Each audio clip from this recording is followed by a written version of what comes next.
नमस्कार दोस्तों, आपके अपने YouTube चैनल हिंदी धाम पर एक बार पुनः आप सबका हार्दिक स्वागत एवं अभिनंदन करते हैं। आज हम फिर से उपस्थित हुए हैं एक नई प्रश्नोत्तरी के साथ। आइए चलते हैं आज के पहले प्रश्न की तरफ। देखते हैं आज का हमारा पहला प्रश्न क्या है। तो आज का हमारा पहला प्रश्न है, दृग ऊर्झत टूतट कुटुम जुरत चतुर्चित प्रीत परति गांठ दुर्जन ही दई नई यह रीत। उपयुक्त दोहे के संबंध में कौन सा कथन सही है? तो ऑप्शन ए है, इसमें कार्य कारण संबंध का स्वाभाविक चित्रण हुआ है। ऑप्शन बी है, इसमें प्रेमी प्रेमिका के प्रेम का स्वाभाविक चित्रण हुआ है। ऑप्शन तीसरा कौन सा है, इसमें असंगत अलंकार है। और चौथा कौन सा है, इसमें विभावना अलंकार है। तो कूट का प्रयोग करके हमको उत्तर देना है इसका। तो आइए देखते हैं इस प्रश्न का उत्तर क्या हो जाएगा। तो कौन कौन सा सही है, हमारे आज के पहले प्रश्न का उत्तर कौन सा सही हो जाएगा। तो देखते हैं, इसमें प्रेमी प्रेमिका के प्रेम का स्वाभाविक चित्रण हुआ है, यह सही है। ऑप्शन नंबर दूसरा सही। और कौन सा सही है, इसमें असंगत अलंकार है, या तो 2 और 3 सही है। तो आज का हमारा पहला प्रश्न का उत्तर कौन सा हो जाएगा, ऑप्शन नंबर डी, यह सही है। चलते हैं अपने अगले प्रश्न की तरफ, देखते हैं कौन सा हमारा प्रश्न है। तो कूट का प्रयोग करना है, इसमें भी निम्नलिखित में से प्रगतिवादी मूल्य नहीं है। प्रगतिवादी मूल्य कौन कौन से नहीं है, इसका उत्तर देना है। तो देखते हैं इस प्रश्न का उत्तर क्या हो जाएगा। निम्नलिखित में से प्रगतिवादी मूल्य कौन कौन से नहीं हैं। तो कौन कौन से प्रगतिवादी मूल्य नहीं है, तो इसका उत्तर व्यष्टि चेतना, यथार्थ चेतना, इतिहास बोध, एकेश्वरवाद। तो इसका सही उत्तर क्या हो जाएगा, आप लोग जल्दी से बताएंगे। तो देखते हैं इसका सही उत्तर कौन सा हो जाएगा हमारा। व्यष्टि चेतना या प्रगतिवादी मूल्य नहीं है। और कौन सा, यथार्थ बोध या प्रगतिवादी मूल्य चेतना नहीं है। सॉरी, इसका सही उत्तर क्या हो जाएगा,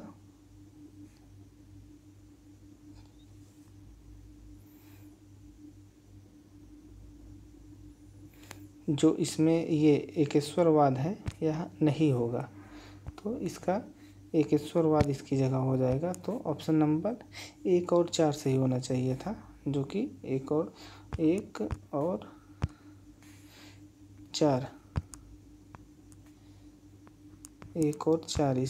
इसका सही उत्तर होगा।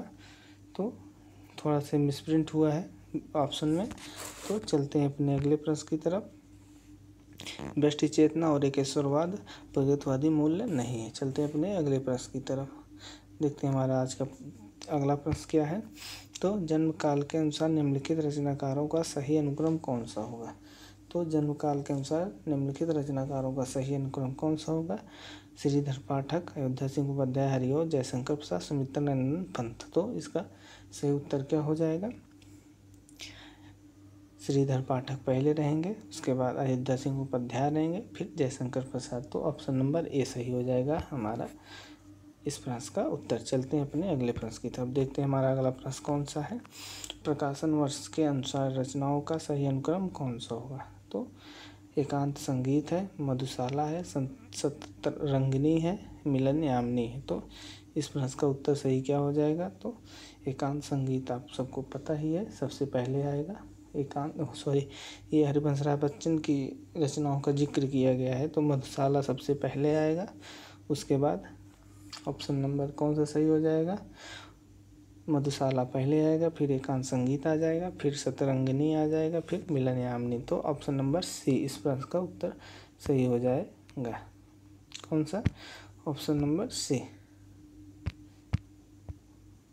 ऑप्शन नंबर सी इस प्रश्न का सही उत्तर होगा। चलते हैं अपने अगले प्रश्न की तरफ। क्या है हमारा अगला प्रश्न, देखते हैं क्या कह रहा है। कालक्रम के अनुसार निम्नलिखित आचार्यों का सही अनुक्रम कौन सा होगा। कालक्रम के अनुसार निम्नलिखित आचार्यों का सही अनुक्रम कौन सा होगा। सबसे पहले कौन आ जाएगा, हमारे रामानुजाचार्य आ जाएंगे, उसके बाद निम्बार्काचार्य आएंगे, उसके बाद मध्वाचार्य आएंगे, उसके बाद वल्लभाचार्य। तो इस प्रश्न का सही उत्तर कौन सा हो जाएगा, ऑप्शन नंबर ए। चलते हैं अपने अगले प्रश्न की तरफ। क्या हमारा अगला प्रश्न, देखते हैं। अभ्यंतर प्रत के अनुसार वर्णों के भेद हैं। अभ्यंतर प्रत के अनुसार वर्णों के भेद कितने हैं। ऑप्शन ए 3 प्रकार, ऑप्शन बी है 4 प्रकार, ऑप्शन सी है 2 प्रकार, ऑप्शन डी है 5 प्रकार। तो इसका सही उत्तर क्या हो जाएगा आप लोग जल्दी से बताएंगे। अभ्यांतर प्रयत्न के अनुसार वर्णों के भेद कितने हैं, तो इसका सही उत्तर क्या हो जाएगा। आशा करते हैं आप लोग उत्तर इसका लगा लिए होंगे। चलते हैं देखते हैं इसका सही उत्तर क्या हो जाएगा। ऑप्शन नंबर बी कितना 4 प्रकार के होते हैं। चलते हैं अपने अगले प्रश्न की तरफ। क्या है हमारा अगला प्रश्न, देखते हैं। कबीर के निर्गुण पंथ का आधार भारतीय वेदांत और सूफियों का प्रेम तत्व है। कबीर के निर्गुण पंथ का आधार भारतीय वेदांत और सूफियों का प्रेम तत्व है। यह विचार किसका है, तो इसका सही उत्तर क्या हो जाएगा। Option A Ramchandra Shukla, option B Hazari Prasad Dwivedi, option C Rahul Saketan, option D है गोविंद त्रिगुणायत। तो इसका सही उत्तर क्या हो जाएगा आप लोग लगा लिए होंगे। इसका सही उत्तर देखते हैं कौन सा विकल्प सही है, तो ऑप्शन नंबर ए रामचंद्र शुक्ल। चलते हैं अपने अगले प्रश्न की तरफ। क्या है हमारा अगला प्रश्न, कूट कब चयन करना है। घोर अंधारे चंद्रमणि जिम उज्जोल एक परम महासुख एक कड़े दूरी अशेष हरे। उपयुक्त दोहे में महासुख का संबंध किस किससे है, तो महासुख का समरूप है। महासुख वज्रयानियों का पारिभाषिक शब्द है। प्रज्ञा और योग से महासुख की दशा संभव है और महासुख निर्वाण प्राप्ति में बाधक है। तो इसका सही उत्तर क्या होगा। महासुख का तत्समरूप है। महासुख वज्रयानियों का पारिभाषिक शब्द है। प्रज्ञा और योग से महासुख की दशा का संभव है। महासुख निर्वाण प्राप्ति में बाधक है। तो इसका सही उत्तर क्या हो जाएगा हमारा अगले प्रश्न का, तो देखते हैं।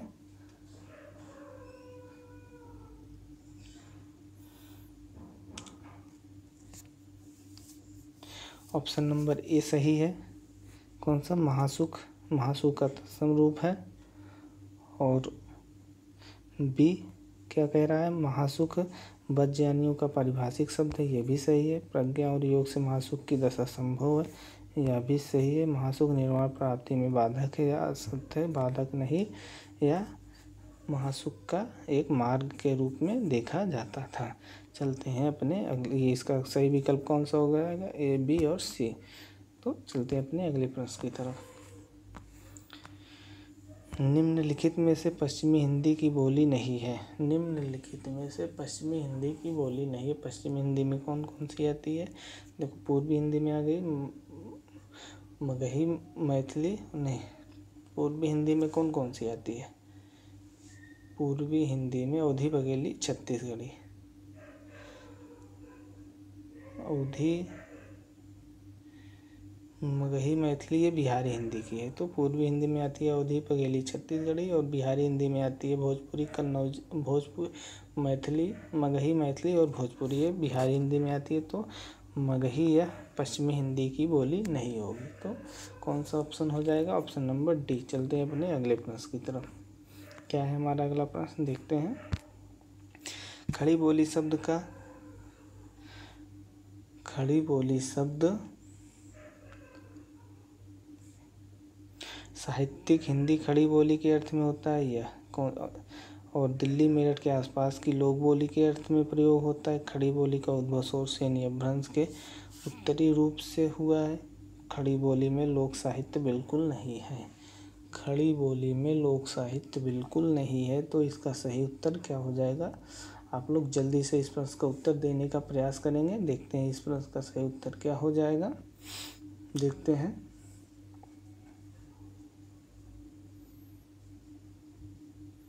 चौंतीस नंबर प्रश्न का उत्तर क्या हो जाएगा, खड़ी बोली। तो इसका देखते हैं।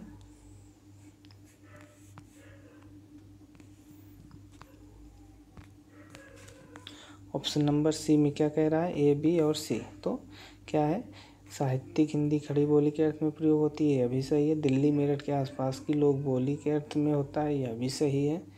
तो और खड़ी बोली का उद्भव और सैन्य अपभ्रंश के उत्तरी रूप से हुआ है, यह भी बिल्कुल सही है। तो इसका सही उत्तर क्या हो जाएगा, ऑप्शन नंबर सी। चलते हैं अपने अगले प्रश्न की तरफ। क्या है हमारा अगला प्रश्न? सिद्ध साहित्य के अंतर्गत 84 सिद्धों की वे साहित्यिक रचनाएं आती हैं जो प्राकृत में लिखी गई हैं, पैशासी अपभ्रंश में लिखी गई है, पूर्ववर्ती अपभ्रंश में लिखी गई है या तत्कालीन लोक भाषाएं हिंदी में लिखी गई हैं। तो इसका सही उत्तर क्या हो जाएगा? आप लोग जल्दी से देंगे।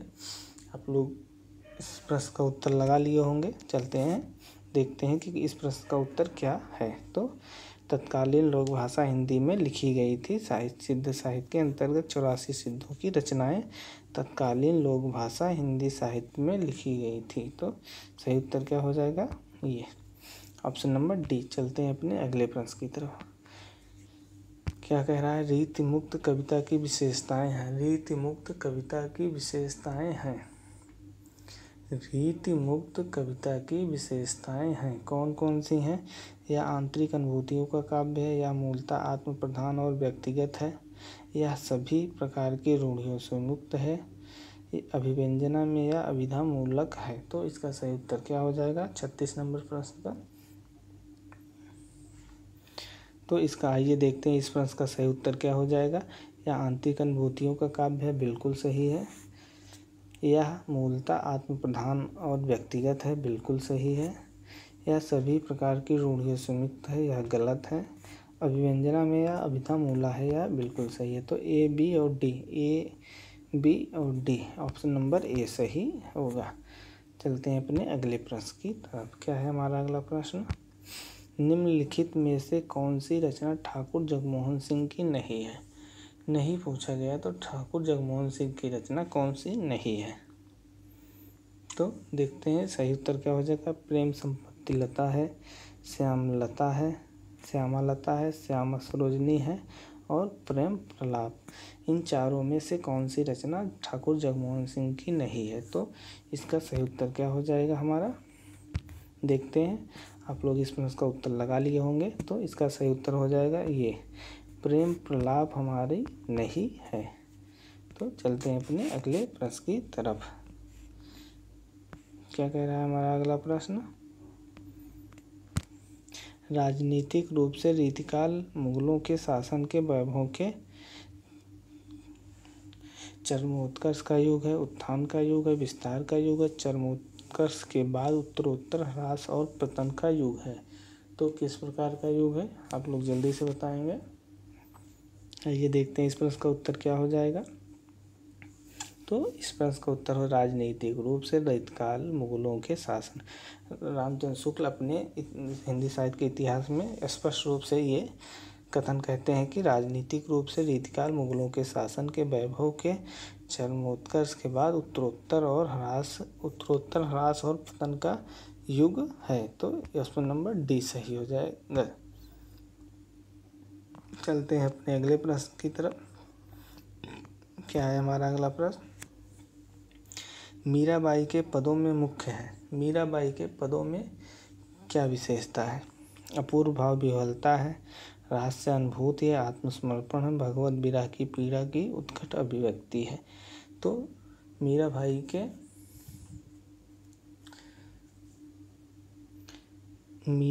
के पदों में मुख्य है। क्या मुख्य है? अपूर्व भाव विह्वलता है, रहस्य अनुभूति है, आत्मसमर्पण है, भगवत विरह की पीड़ा की उत्कट अभिव्यक्ति है। तो इसका सही उत्तर क्या हो जाएगा?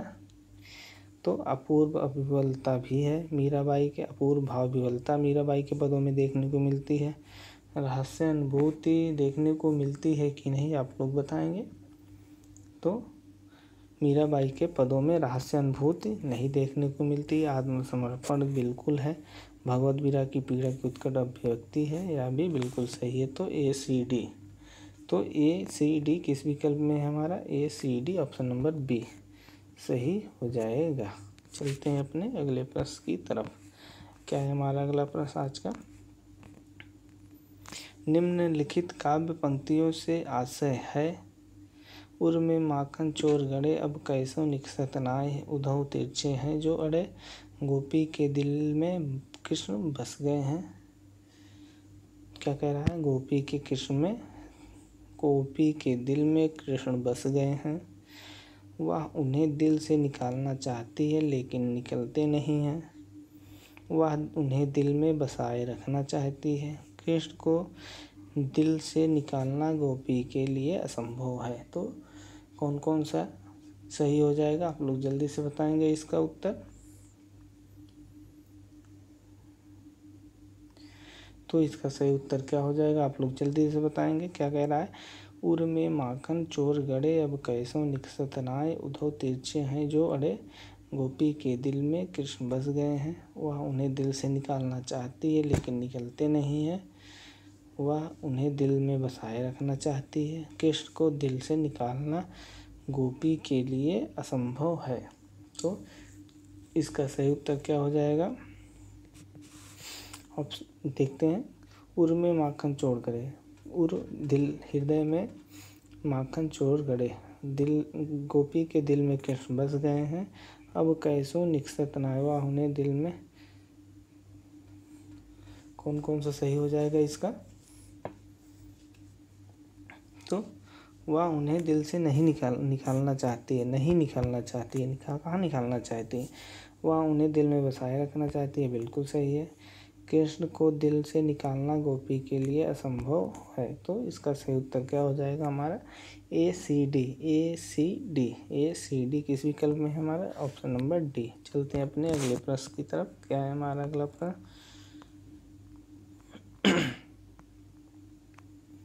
देखते हैं। झूठो है झूठो सदा जगुसंत कहत जे अतुलहा है, ताको सहाय सठ संकट कोटि, काढ़त दंत करंत हा है, जान पनी को गुमान बड़ो, तुलसी के विचार गंवार महा है। जान पनी को गुमान बड़ो, तुलसी के विचार गंवार महा है, ताको सहाय सठ संकट कोटिक, काढ़त दंत करंत हा, जान पनी को गुमान बड़ो, तुलसी के विचार में गंवार महा है। जानकी जीवन जान न जाने तो जान, कहावत जाने कहा है। तीसरी पंक्ति में तुलसीदास कहना चाहते हैं, तीसरी पंक्ति कौन सी है, जान पनी को गुमान बड़ो, तुलसी के विचार गंवार महा। उन्हें अपने ज्ञानीपन का बहुत अभिमान है, वे स्वयं महागंवार हैं, संसार को झूठा कहने वाले महागंवार हैं। जानकी के जीवन से अनभिज्ञ लोग गंवार हैं। तो सही उत्तर कौन सा हो जाएगा इस प्रश्न का, उन्हें अपने ज्ञानीपन का बहुत अभिमान है, बिल्कुल सही है। वे स्वयं महागंवार हैं, वे स्वयं महागंवार हैं, बिल्कुल सही है। तो इसका सही उत्तर क्या हो जाएगा, ए और बी, ऑप्शन नंबर बी इसका सही उत्तर हो जाएगा। चलते हैं अपने अगले प्रश्न की तरफ। क्या है हमारा अगला प्रश्न, देखते हैं। जाके कुटुंब सब ढोर ढोवंत, जाके कुटुंब सब ढोर ढोवंत, फिरें जो बनारसी, आस पासा आचार सहित विप करें, दंडौत तीन तनय, रविदास दासानुदासा। इन काव्य पंक्तियों में किन भावों की अभिव्यंजना हुई है, इन काव्य पंक्तियों में किन भावों की अभिव्यंजना हुई है। जाके कुटुंब सब ढोर ढोवंत, फिरें जो बनारसी, आस पासा आचार सहित विप्र करें, दंडौत तीन तनय, रविदास दासानुदासा। तो इसका सही उत्तर क्या हो जाएगा, आइए देखते हैं इस प्रश्न का सही उत्तर क्या होगा। तो क्या कह रहा है, लोक व्यवहार है, वर्ण व्यवस्था है, विनय है, गणवोक्ति है। तो इसका सही उत्तर क्या हो जाएगा, लोक व्यवहार भी देखने को मिल रहा है इस पंक्ति में। क्या कह रहे हैं कवि, जाके कुटुंब सब ढोर ढोवंत, तो लोक व्यवहार का भी बात कही गई है, वर्ण व्यवस्था की भी बात कही गई है। क्या कहाँ गई है, फिरों अजो बनारसी, आस पास आचार सहित विप्र करें, दंडौत, ये वर्ण व्यवस्था इन पंक्तियों में देखने को मिलता है। रविदास दासानुदासा और विनय भी है, कवि रविदास जी भी विनय भी कर रहे हैं। तो ए बी और सी किस में है, ए बी और सी ऑप्शन नंबर बी में सही है। तो ऑप्शन नंबर बी इसका सही उत्तर हो जाएगा 41 नंबर का। चलते हैं अपने अगले प्रश्न की तरफ। क्या है हमारा अगला प्रश्न, देखते हैं।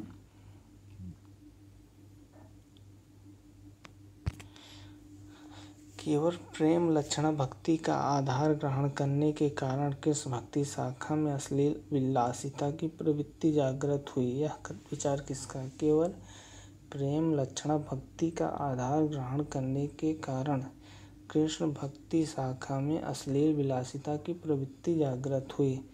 तो इस प्रश्न का उत्तर क्या हो जाएगा? किसका कथन है? केवल प्रेम लक्षण भक्ति का आधार ग्रहण करने के कारण किस भक्ति शाखा में अश्लील विलासिता की प्रवृत्ति जागृत हुई। यह कथन किसका है? आप लोग जल्दी से बताएंगे। इस प्रश्न का उत्तर क्या हो जाएगा? ऑप्शन ए है जॉर्ज ग्रियर्सन, ऑप्शन बी है रामचंद्र शुक्ल, ऑप्शन सी है मिश्रबंधु, ऑप्शन डी है रामकुमार वर्मा। तो इसका सही उत्तर क्या हो जाएगा? आइए देखते हैं। तो हमारा कौन सा सही हो जाएगा? तो देखते हैं, इस प्रश्न का सही उत्तर हो जाएगा आचार्य रामचंद्र शुक्ल। इस प्रश्न के सही उत्तर हैं रामचंद्र शुक्ल ने कहा है केवल प्रेम लक्षण भक्ति का आधार ग्रहण करने के कारण किस भक्ति शाखा में अश्लील विलासिता की प्रवृत्ति जागृत हुई है। यह कथन रामचंद्र शुक्ल ने कहा है। चलते हैं अपने अगले प्रश्न की तरफ। क्या है हमारा अगला प्रश्न? प्राणचंद चौहान का संबंध भक्ति की किस शाखा से? राम भक्ति शाखा, कृष्ण भक्ति शाखा और स्वसुखी शाखा, ज्ञान मार्गी शाखा। तो इस प्रश्न का सही उत्तर क्या हो जाएगा? आप लोग जल्दी से बताएंगे। अगले प्रश्न का उत्तर क्या हो जाएगा इस प्रश्न का? तो प्राणचंद चौहान हमारे राम भक्ति शाखा से संबंधित हैं। चलते हैं अपने अगले प्रश्न की तरफ।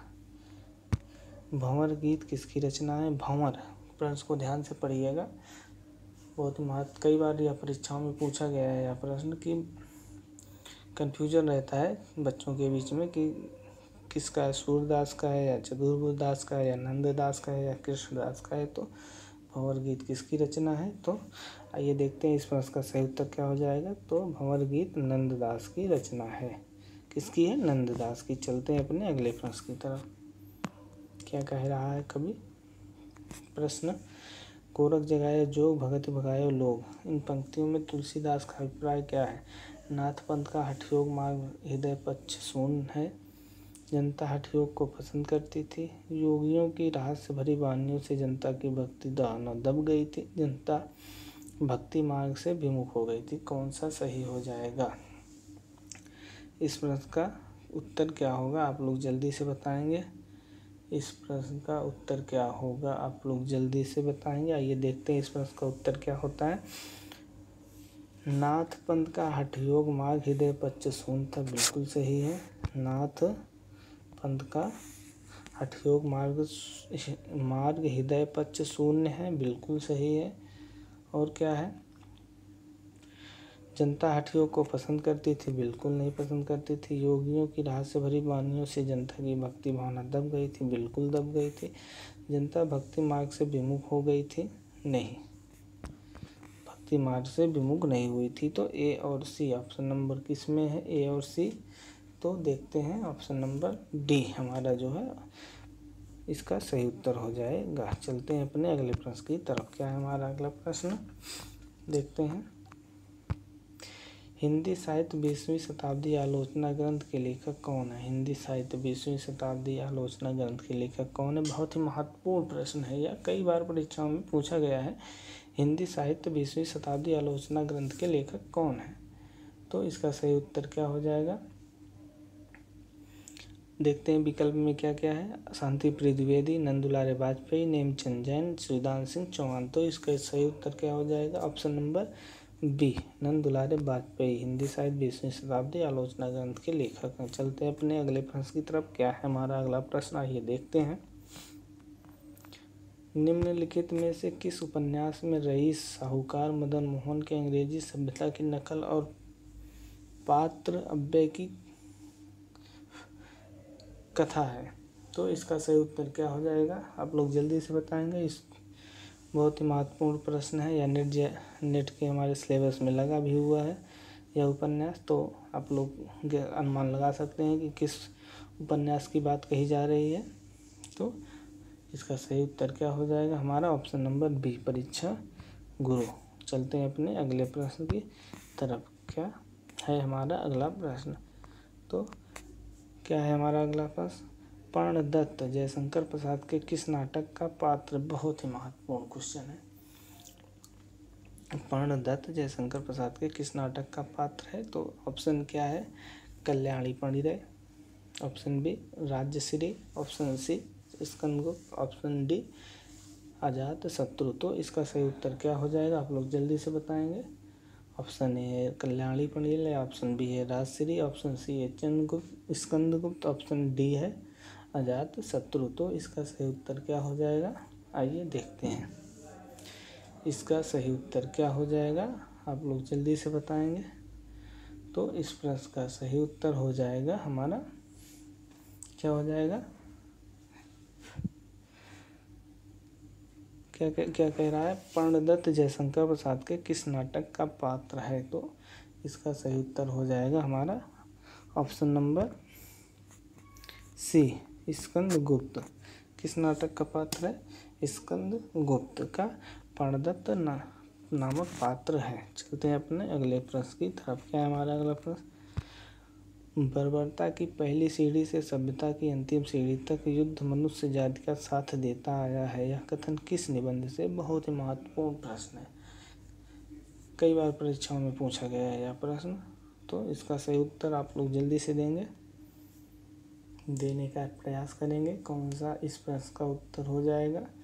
बर्बरता की पहली सीढ़ी से मनुष्य सभ्यता का अंतिम सीढ़ी तक मनुष्य युद्ध फिर से पढ़ते हैं। बर्बरता की पहली सीढ़ी से सभ्यता की अंतिम सीढ़ी तक युद्ध मनुष्य जाति का साथ देता आया है, यह कथन किस निबंध से लिया गया है? तो ऑप्शन क्या है? उत्साह, ऑप्शन बी है युद्ध और नारी, ऑप्शन सी है जीवन का व्यवसाय,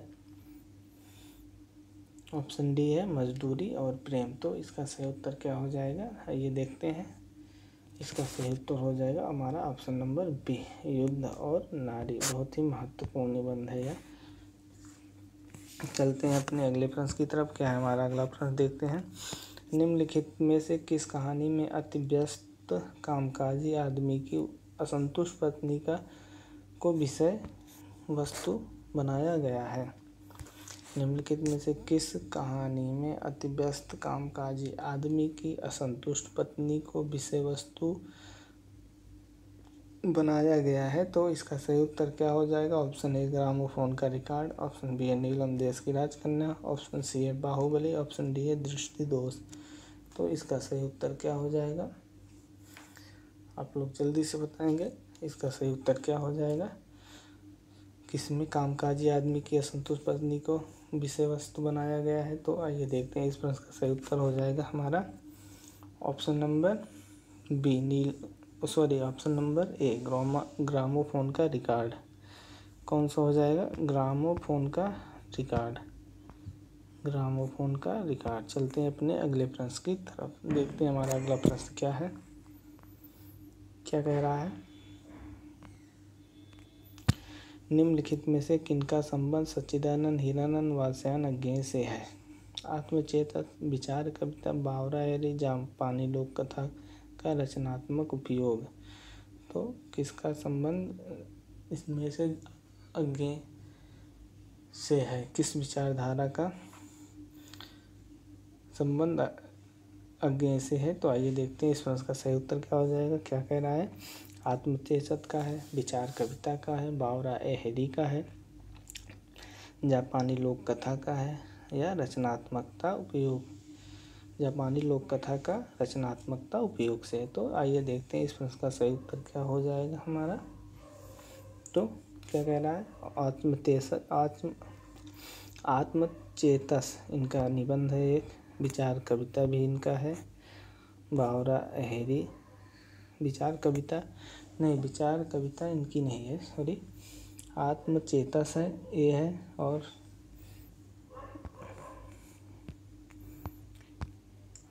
आत्मचेतस से है, विचार कविता से इनका संबंध नहीं है, बावरा एहरी से, जापानी लोक कथा से। दो ए सी और डी, ए सी और डी, ऑप्शन नंबर डी सही हो जाएगा, इसका सही उत्तर है। चलते हैं अपने अगले प्रश्न की तरफ। क्या है हमारा अगला प्रश्न? किंसुक पुंज से फूल रहे सू, लगी उर्दो जु वियोग तिहारे। माँ तो फिरे न घिरे अबला निपय, जान मनोज यूं डारत मारे। मैं वह अभिलाषण पात निपात कड़े ही सूल उशासन डारे। तो इसका सही उत्तर क्या हो जाएगा? है पतझड़ बसंत दूँ घन आनंदी। कई बार हमारे इन पंक्तियों में भाव विव्यंजना के कौन कौन से रूप व्यक्त हुए हैं? आप लोग जल्दी से इसका सही उत्तर बताएंगे। क्या कह रहा है? उक्ति व्यक्तित्व की बात भी कही गई है इसमें, उक्ति व्यक्तित्व का भी जिक्र किया गया है इसमें। और क्या है? उक्ति चमत्कार भी है।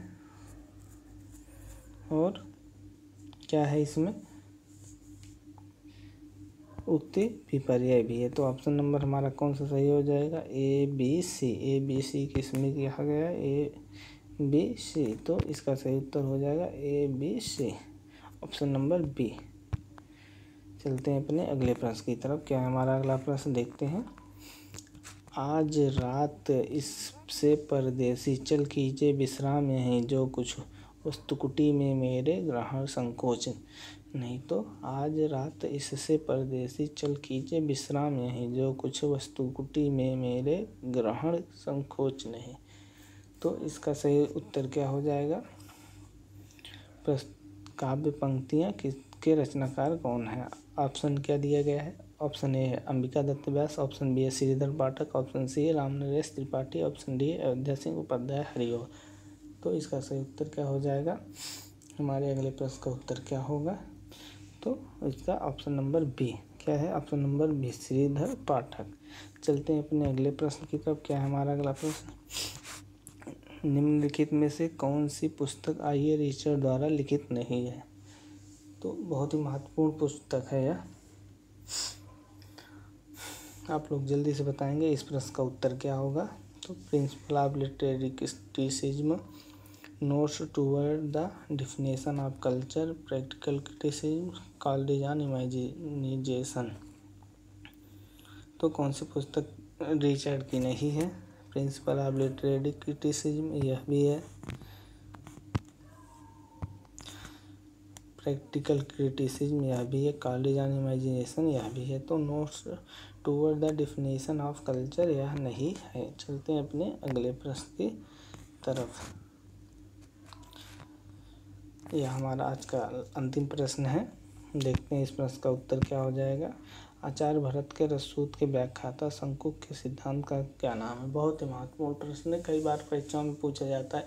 आचार्य शंकुक के, अभिनव गुप्त के, भट्ट लोल्लट के और भट्ट नायक के व्याख्याता सूत्र का पूछा जाता है कि उनका सिद्धांत क्या है। तो आप लोग जल्दी से बताएंगे।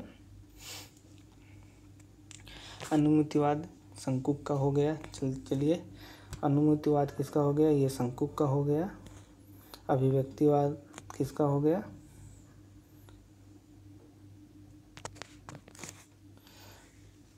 अनुमितिवाद शंकुक का हो गया। भोगवाद नायक का हो गया। भट्ट नायक का हो गया। भट्ट नायक का हो गया। और आरोपवाद ये भट्ट लोल्लट का हो गया। लोल्लट का हो गया। और ये अभिव्यक्तिवाद आनंदवर्धन का हो गया। तो इसका सही उत्तर क्या हो जाएगा हमारा? अनुमितिवाद शंकुक का है। बहुत बहुत धन्यवाद दोस्तों। हमारा उद्देश्य रहता है कि 30 मिनट में 30 से 35 प्रश्नों का व्याख्या सहित उसका उत्तर दिया जाए। आप लोग का ज़्यादा समय नहीं लिया जाता, इसीलिए कम समय में ज़्यादा प्रश्नोत्तरी के माध्यम से आप लोगों को प्रश्नों को याद कराया जाए, जिससे आगे की परीक्षाओं में आपको ज़्यादा इससे कुछ सहायता मिल सके। तो आज के लिए बस इतना ही। धन्यवाद।